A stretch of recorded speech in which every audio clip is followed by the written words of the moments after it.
What's good, y'all, man? We back in this bitch with another motherfucking vid. Hey, today, we're finna react to the scary story of K-Flock. Basically, I feel like it's just gonna be like a vid just about K-Flock and how he came up with some shit, what he done did, his criminal history, I don't know.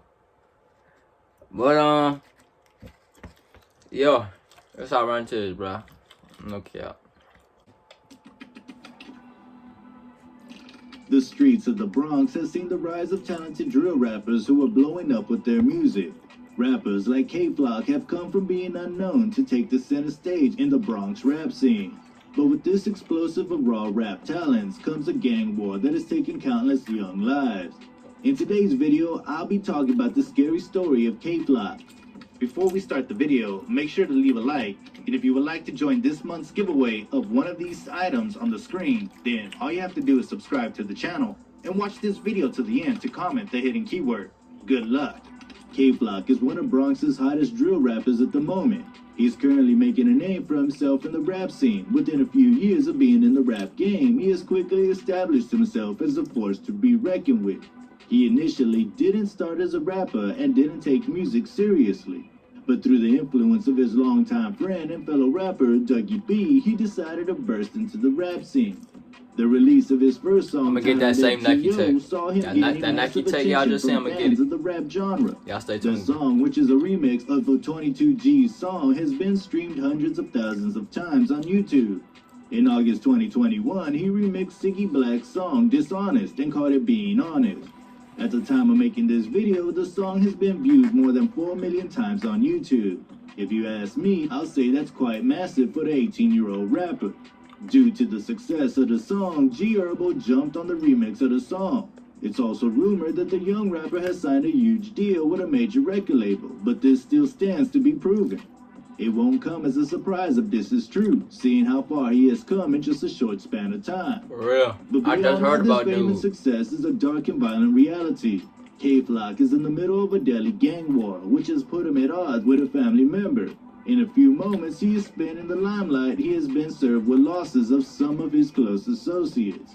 These losses, as you probably have guessed, occurred as a result of gang-related violence. The streets of the Bronx, as you know, is filled with various gang groups who conflict with each other, from Crips to YGs to Young Gunners or OGs to Sev Side. These street gangs are territorial, and sorting out disputes with the use of violence is something considered normal by them. K-Flock and his blood cousin D-Thang have found themselves on opposing sides of the war due to their different gang affiliations. D-Thang, who is one of the YG's main rappers, has not failed to diss his cousin at every opportunity he gets. K-Flock, who on the other hand is affiliated with the EBK gang, has also been returning the taunts with dissings of his own. Isn't it crazy how the streets could pit blood relatives against each other in what I consider to be a senseless war? It makes me wonder if there are adults in the family who can call both of them to order. Now, the gang war, which has started with dissing between gang members on social media, has taken a drastic turn following the murder of 19-year-old Tyquil Doherty. Tyquil was a buddy and rapper who performed under the name Ty Swish. He was shot in the head in the lobby of his apartment building. Damn. He was said to have run outside from the pain and collapsed after he was shot. According to reports from neighbors and close friends, Ty was a good kid with a big heart, and he rarely got in trouble. A family friend who gave her name as Taisha said her 2 children and Doherty's mother found him unconscious on the ground outside the building. Tyquil had been rushed to St. Barnabas Hospital by medics, but there it was too late as he died from his wound. So far, no arrests have been made by the police as regards to this murder. The only clue was that the killer was said to have fled in a dark-colored 4-door sedan. The killer is still at large. It was alleged that Ty had gang affiliations, as you would have expected. His gang members had been enraged by his murder. They had retaliated to even the score. The victim of this retaliation was a close associate of K-Flock, 13-year-old Jarian Elliott. Jarian Elliott, who had just graduated from middle school, was said to have been present at the scene of Tyquil's death, and there's a possibility that he might have been involved in the murder of Ty. Young, bro. It's not clear if he's the one that shot Tyquil, but his presence alone at the scene of the crime was enough reason needed by his killer to target him.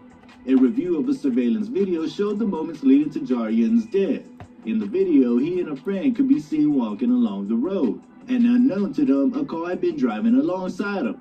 The shooter had gotten out and fired shots at him. Jarian's friend escaped, but Jarian was not lucky as he was shot in the chest and leg. The killer had then immediately driven away from the scene. It was a daring attempt by his killer as the incident happened in broad daylight. Jarian, who was immediately rushed to the hospital, was pronounced dead by medics. Bruh, broad daylight? Jarian That's how was you said to know a be motherfucker associated don't with the kill. Crips gang, and I would say he was already established in the world of crime. Broad It's daylight, worthy bro. to note that he's been arrested twice this year before his death. This is not all there is concerning his criminal activity. He was wanted for 8 felonies, including robbery and assault. According to reports, he had spent time at a juvenile detention center and seemed to be on a better path. A friend of the deceased of Jarian had warned him on several occasions to cease from gang-related acts, but all That's his a warnings real had fallen ass on deaf shorty, bro. ears. Following the death of Jarian, threats of revenge Y'all hear that by his gang girlfriend tried to members get him to started stop making doing that rounds on shit? social Hey, that shit media, real and as it doesn't fuck. come as a surprise that a few hours after Jarian's death, another teenager was killed in That's a blessing retaliation. from God right there. Raymond Gil Medrano, aka Rara, who was only 16 at the time of his death, was the next in line of the revenge killings. According to reports, Rara was a gang member who was linked to the YGs, or Young Gunners gang. He was also established in the world of crime, and at the time of his death, he was wanted by the authorities for stealing a car at gunpoint. A police source had revealed that he had also had 2 other gun cases for which he was wanted. Rara was brutally murdered by 2 males on scooters. According to reports, Rara was taking a cab to a recording studio when he was shot on the corner of East 178th Street and Webster Avenue. His killers had pulled up on scooters and opened fire, hitting him in the back seat. Rara was said to have been present at the scene of Elliot's murder, but it's uncertain if he had anything to do with his death. Isn't it crazy that these gang groups were killing members of rival gangs who were present in a crime scene? Is it possible that these teens that were killed were innocent and they only happened by chance to be in the vicinity of those crime scenes? Bruh. But then these gang members don't care about that. When they're out for blood, they become blind to reason. Interestingly, Rara had previously survived the shooting on July 7, 2020. The details of this particular shooting are not known as public information on it is very limited. K-Flock took to his Instagram to celebrate the death of his rival and Jarian's alleged killer. I know how crazy that sounds. It's insane that the streets had turned these teens into stone-cold killers who have little to no regard for human life. I feel the move K-Flock made by jumping on social media to celebrate the death of a foe was very insensitive and dumb. It's insensitive in the sense that a relative of the dead Rara, probably his mother or brother, could have found these reactions on his online accounts, and it would have grieved them even more to find out that someone was celebrating the death of their beloved in such a disrespectful manner.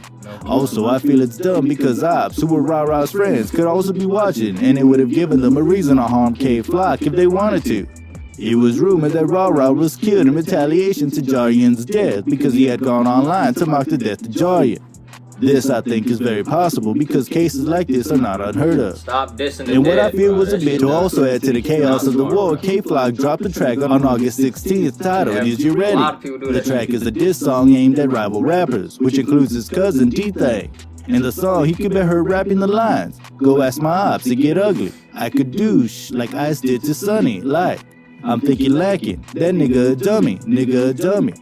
Words on the streets is that these particular lines were aimed at his cousin, D-Thang. This would further prove the absence of love between these two. I'm beginning to wonder what might have caused this beef in the first place. Was it only because they were on rival gang? Or does the root of this bad blood between them go deeper than that? I'm pretty sure there's more to the bitterness, because I doubt if being in a rival gang is enough to make them forget about their family ties. Okay. I can't also help but wonder how many members of the family are reacting to this show of what I consider immaturity between the two of them. Let me know what you think about this in the comment section. Now D-Thang, after listening to that Is You Ready track, couldn't help but react to the disrespectful track his cousin had released. He quickly went onto social media where he made his feelings about the track known.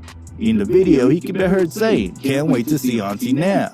Can't wait to see Auntie now. Huh. 2 weeks after the release of the diss track, Is You Ready, K-Flock decided to direct his musical energy to something less violent. He went ahead to release the track, Being Honest, which was dedicated to his deceased friend, Jarian. In the song, he can be heard rapping, "Lately I've been feeling alone, but I'm clutching my chrome. Pray to my mama, I'm gonna make it home. 20 missed calls, I ain't answering my phone.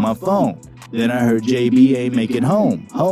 They say, Flocka, keep up and be strong. Nah, why? Cause that shit was wrong." Crazy. It wouldn't also come as a surprise when a few weeks after the release of the diss track by K-Flock, another of his close associates was brutally murdered. This time around, it was a 16-year-old called Nisaya Sanchez. This was a huge loss for K-Flock as Nisaya Sanchez was his right-hand man. According to reports, two men had jumped out of Grey Honda Accord, walked up to Nisaya Sanchez, and shot him in the head and chest on East 187th Street near Prospect Avenue in Belmont around 12:50 p.m. It's just so crazy that this crime occurred in broad daylight. I don't know if these men thought they could commit such horrible crimes and drive off into the sunset. But the fact that they chose to carry out this act in broad daylight increases the chances of being identified by people. But then again, nobody would have thought to give the hoodlums a second look once guns started going off. I also wonder what might have gone through the mind of those killers as they pumped Nisaya full of lead. Nisaya Sanchez was not the only victim of this horrible incident. A 23-year-old man who was with him was also injured in the shooting, but luckily he survived. It was speculated by the police that Nisaya Sanchez might have not been the target of the deadly shooting, and he probably just happened to be at the wrong place at the wrong time. What you think about this speculation by the police? Do you think Nisaya Sanchez was not the actual target in the incident that led to his death? Is it possible that the other man was the actual target and Nisaya Sanchez just happens to be in the way?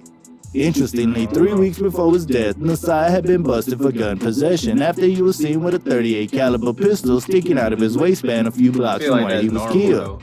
According to reports, Nisaya was a member of the Railway Crew Gang, a subset of the Crips, and had been arrested 18 times, 10 felonies and 8 misdemeanors dating back to May 2017. Some of the charges on his record included weapon possession, assault, grand larceny, criminal mischief, and unauthorized use of a vehicle. Right after the death of Nisaya Sanchez, D-Thing couldn't help but let the opportunity to diss an enemy go to waste. He went onto social media and dissed the dead Nisaya Sanchez. It's obvious that he did this to indirectly taunt K-Flock, as the deceased Nisaya was his right-hand man. The gang battle on the Bronx still rages on, with members of rival gangs being dropped now and then. There's no end in sight to this war, and I feel it would be a big loss if the Bronx loses one of these talented young rappers to this senseless war. Okay. That's all I've got for you on the scary story of K-Flock. Feel free to let me know what you think about this video. You can join the ongoing conversation in the comment section or initiate a conversation Y'all there. can focus, bro. That shit Hey you, dead ass yeah funny. you like the video? Great, Hey. we got another one for you that we guarantee Hey, you'll you know what I'm like. saying? And all you have to do is click on the screen. It's free and without any hidden fees, but you have to click on fast because this message will self-destruct in 5 seconds. If y'all enjoyed the video, join the vid. Appreciate y'all for watching. I post 3 times a day, every day. Yo, I'll see y'all next one, bro. No cap. We out on game.